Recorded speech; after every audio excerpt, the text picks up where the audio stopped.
Salut tout le monde, c'est un plaisir de vous retrouver. L'actualité du moment, vous ne pouvez pas l'avoir ratée parce qu'il s'agit des sanctions appliquées par la CEDEAO contre le Mali. Ces nouvelles sanctions ont suscité de vives réactions et mis mal à l'aise certains activistes, parmi lesquels le président de l'ONG Urgence panafricaniste, Kémi Séba. Je vous propose aujourd'hui un zoom rapide sur cette figure du panafricanisme moderne. Le principe, vous le connaissez, je vous le rappelle quand même, vous vous abonnez, vous mettez le chrono et c'est parti.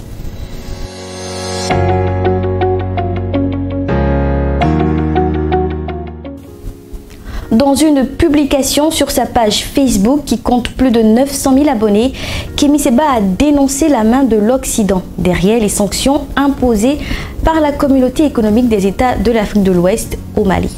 Pour l'activiste franco-béninois, cette persécution du Mali, qui se veut être un État souverain, est totalement inacceptable. Il a d'ailleurs appelé à une mobilisation internationale le samedi 22 janvier 2022 pour soutenir le Mali. Eh bien, sa position ne surprend pas quand on connaît les motivations et le combat qu'il mène depuis plusieurs années. Son vrai nom, c'est Stélio Gilles Robert Kapochichi. Il est né le 9 décembre 1981 à Strasbourg. Ses parents sont béninois et très jeune, il se retrouve confronté au racisme. Son parcours politique commence lorsqu'en voyage à Los Angeles, il prend contact avec la Nation of Islam. En 2002, il devient officiellement Kémi Séba, qui signifie étoile noire en égyptien ancien.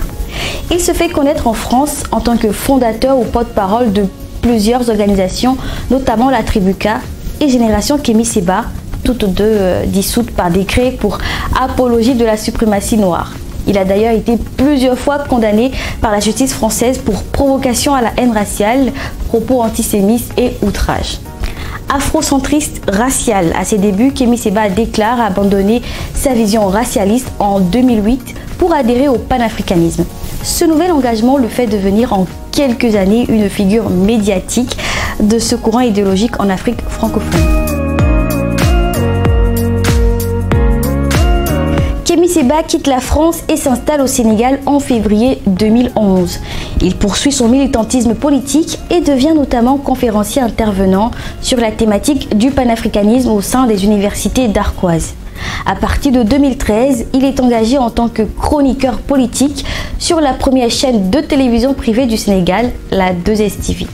Cette nouvelle activité lui vaut une certaine popularité auprès d'une partie de la jeunesse africaine francophone.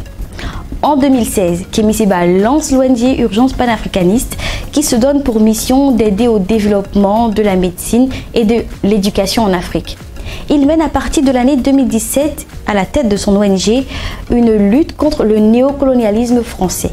Il dénonce le franc CFA et le manque de souveraineté monétaire qui touche les pays utilisant cette devise. Pour ce faire, il organise des manifestations politiques dans l'ensemble des pays d'Afrique francophone.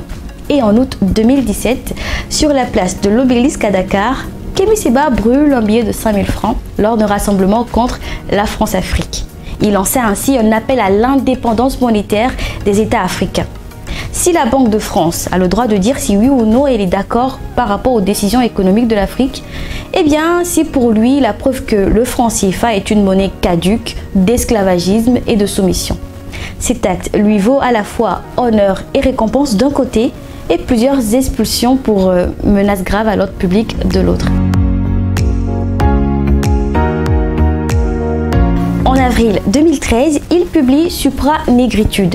C'est un récit autobiographique dans lequel il développe son concept, autodétermination, anti-victimisation et virilité du peuple.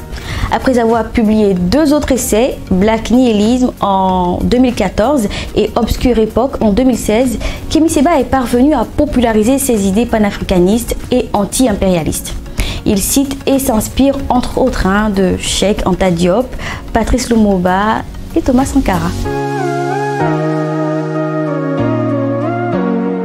En gros, Kémi Séba a été incarcéré à plusieurs reprises. D'abord, dans le cadre de ses activités politiques liées à la Tribuca.